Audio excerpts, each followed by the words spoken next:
Hello guys, ഇന്ന് കുറേ നാളത്തെ ആഗ്രഹം സാധിച്ചൊരു ദിവസമാണ്.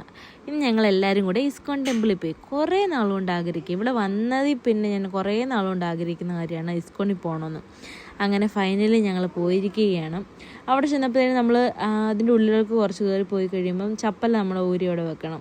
അപ്പോൾ 5 രൂപയാണ് ഒരു പെയർ ചപ്പലിന്. അപ്പോൾ അത് നമ്മൾ ആ കവറിലിട്ടിട്ട് അവരുടെ കൊടുത്തു കഴിയുമ്പോൾ അവർ ടോക്കൺ തരും. അതുകൊണ്ട് പിന്നെ നമ്മൾ പോയിട്ട് തിരിച്ച് വരുമ്പം കൊടുത്താൽ മതി. അപ്പോൾ നമ്മുടെ ചെരുപ്പ് തിരിച്ചു കിട്ടും.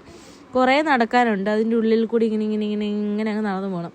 നടന്ന് പോകുമ്പം നല്ലൊരു സ്ഥലത്തെത്തും. നല്ലൊരു വൈബായിരുന്നു. ഞങ്ങളൊരു ഈവനിങ് ടൈമിലാണ് പോയത്. അപ്പം നല്ല ഭംഗിയായിരുന്നു അവിടെ കാണാൻ. അതിൻ്റെ ഓപ്പോസിറ്റാണ് മെട്രോ ഒക്കെ ഉണ്ട്. ശരിക്കും നല്ല രസമാണ് കാണാൻ.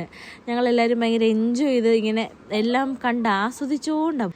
എന്നിട്ട് അവിടുന്ന് ആദ്യം ഫസ്റ്റ് കുറേ ഫോട്ടോസൊക്കെ എടുത്തിട്ട് നല്ല രസമായിരുന്നു കാണാൻ. ആ ഒരു ഭയങ്കര രസം. നമ്മളിങ്ങനെ കുറേ ഇങ്ങനെ ഉള്ളിലോട്ട് ഇങ്ങനെ നടന്നു പോകണം.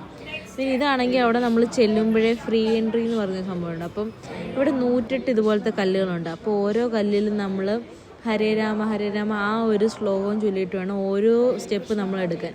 അപ്പോൾ അങ്ങനെ 108 പടികളുണ്ട്. അപ്പോൾ 108 തവണ നമ്മളിതിങ്ങനെ റിപ്പീറ്റ് ചെയ്യും. അവിടെ ആ മന്ത്രം മാത്രമേ കേൾക്കൂ. അവിടെ എന്തോ ഒരു ഓഡിയോ ഈ സെയിം മന്ത്രം. അപ്പം നമ്മൾ അതും എല്ലാം കേട്ട് ഭയങ്കര പോസിറ്റീവാണ്.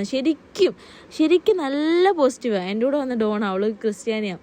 എന്നാൽ കൂടി അവൾ വരെ അതിങ്ങനെ പറയുന്നത് കേട്ടപ്പോൾ എനിക്ക് കണ്ടപ്പോൾ ഒരു എക്സൈറ്റ്മെൻറ്റ് തോന്നി. നല്ല രസം തോന്നി. അത് നല്ലൊരു കാര്യമല്ലേ, എല്ലാവരെയും ഒന്നിച്ച്. നല്ലൊരു രസമായിരുന്നു അവിടെ. പിന്നെ അകത്ത് പോയപ്പോൾ നമുക്കധികം ഫോട്ടോസും ഇതൊന്നും അലൗഡ് അല്ലായിരുന്നു. പിന്നെ ഞങ്ങൾ കുറേ നേരം അവിടെ ഇരുന്നു പാട്ടുകളെല്ലാം കേട്ട്. അത് കഴിഞ്ഞിട്ട് ഞങ്ങൾ അവിടെ അന്നദാനം കൊടുക്കുന്നുണ്ടായിരുന്നു. അപ്പോൾ കിച്ചടിയായിരുന്നു. അപ്പോൾ അത് പോയി കഴിച്ച് പിന്നെ അവിടുന്ന് കിട്ടിയ പ്രസാദമൊക്കെ ഞങ്ങൾ അവിടുന്ന് തന്നെ കഴിച്ചു. നല്ല വിശപ്പുണ്ടായിരുന്നേ. പിന്നെ ഞങ്ങളെല്ലാവരും കൂടെ ഇങ്ങനെ തിരിച്ചു പോന്നു. നല്ല മഴയായിരുന്നു വരുമ്പോൾ. എന്നാലും ഇനി അടുത്ത വിശേഷങ്ങളുമായി അടുത്ത വീഡിയോ കാണാം. അതുവരേക്കും ബായ്.